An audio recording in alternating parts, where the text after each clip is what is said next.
Hi everyone, thanks for joining me today at Vermont This and That. So you see behind me all of my plants, and I put this one close up because this is the begonia I'm going to talk about today. And I'm talking about it because it's doing so well. And I am not a green thumb, so I am talking strictly from experience. I didn't look up anything and research it and write it down and going to reverberate it. I'm simply going to share what's working for me because I did read the card and I did follow directions is very important. But this is called the Riger Begonia and it's beautiful. Now, earlier in the summer, a piece broke off, and I did a short video on this, but look at this. I'm just amazed because this is 2 months that this little twig has had beautiful flowers on it, and it's growing. I'm going to lift it gently because I have a piece of wood in there, but this is rooted and in the water, and in the water I have a piece of wood and I have a rock. But look how beautiful, if you put that up to the sun, look how beautiful the glass is and the striped rock and the piece of wood and the flowers. And this will soon be transplanted to soil, to its own flower pot. But I wanted to share a couple of things I think is making a success in me rooting this beautiful little baby begonia and doing so well with the mother plant too. But when the jar, first of all, the bowl it started out in is this. This is China. This is China, bone China. And I got it at the thrift shop, a Vermont thrift shop. And it's written in Chinese, so I'm not sure what it says, but it's a beautiful, beautiful little bowl. And you can see the size, it's a little smaller than this one. So this little baby twig started off in this with a rock I put in there, and I made sure that it was nice and clean, and I put a piece of wood in there, and I had also washed the wood. I didn't wash it with soap and water. I just rinsed it and let it soak a little bit. And that piece of wood is in here with it today, and the same rock is in here with it. So this was a very good little bowl to use because there's no paint in there, there's no writing.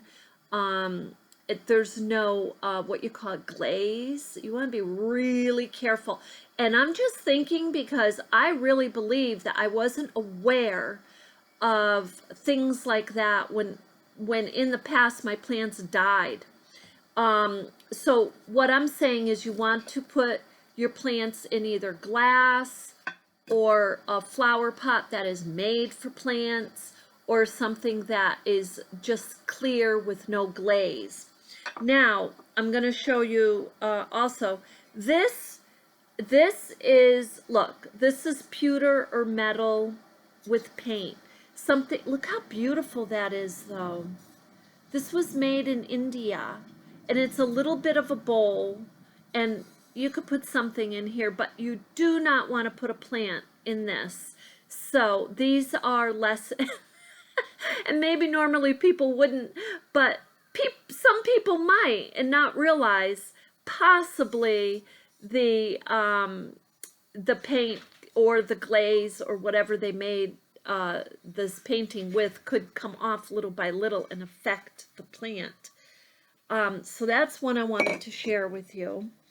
And the rock that I had put in this little little baby begonia here in this setup is a rock from outside, and again I washed it.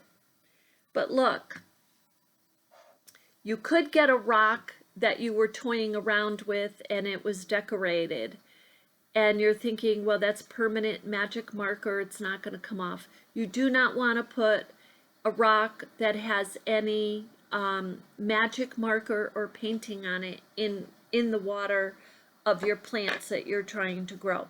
Or, and this is another example, I do sculptures. I'll share these with you too at some point, probably on my art channel. Check it out with Carmela T. But I do miniature little art sculptures, and the glue is a super glue that I use to glue one rock to another. And you would think, looking at it, well, it's probably fine, I could put that in. So you don't want to put anything like this either in with your fish or your plants.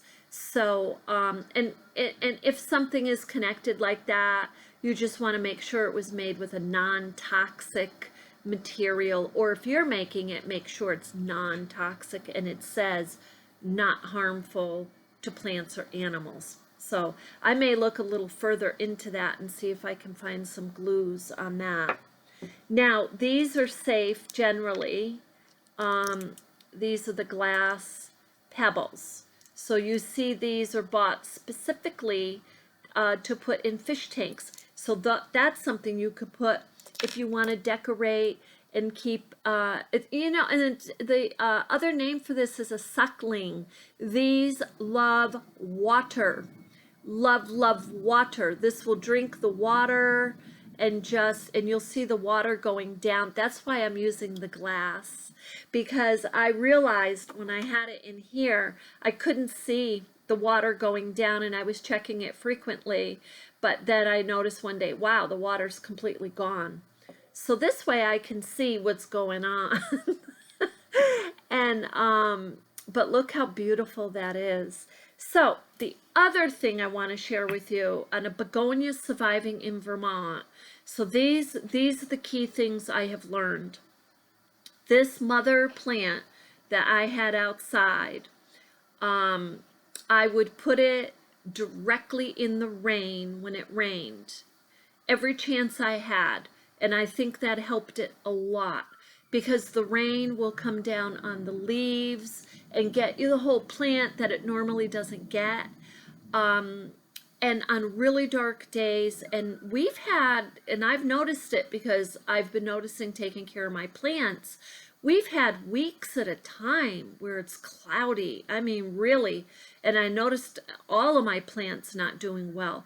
So I was lucky enough to have a family member give me this sun lamp. So when I put that sun lamp on, it covers the whole 6 feet of the area of this table that the plants are on. And they have done beautifully with that sun lamp. That sun lamp has saved my tomato plant that I have, because we had well over a week of dark days.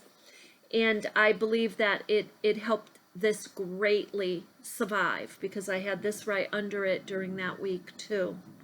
So now the other thing is, in the thrift shops, I have gotten bags of shells and rocks, and these are other places you can buy them. So when you're buying them there, or you're getting them outside, like I got this one outside, just wash them and soak them. I would say stay away from soap. Just let them soak in a nice warm water and rinse them a few times, and that way they should be all right. And with the shells, maybe just research if there's any specific, well, you know, I mean, that's getting real detailed, but you don't want your plants to die. Is there any shells that shouldn't be, you know, near the plants? Really? I mean, the wonderful thing about working with plants, and that I love, is that you can learn so much. You can learn the science of them. You can see how they behave in nature. This little plant, these leaves grew the shape of this bowl. And it's hard to see now because I have transplanted it. I've put it in this jar. I don't want to move it around too much. But they were spreading out around the lid of this bowl. It was absolutely fascinating. So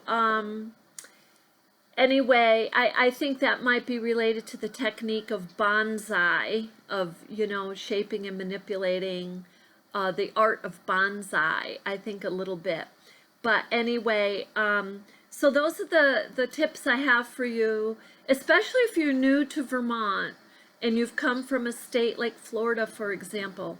The sun lamp is a great investment. They don't cost too much. You might be able to find one at a thrift shop. And watching the weather at night, if it starts dropping at night, make sure your plants come in. And if it rains, you know, get them out there right directly in the rain, because we do have dry spells too in Vermont. So anyway, I hope that that helps, and I thank you so much for joining me today, and have a beautiful Vermont day.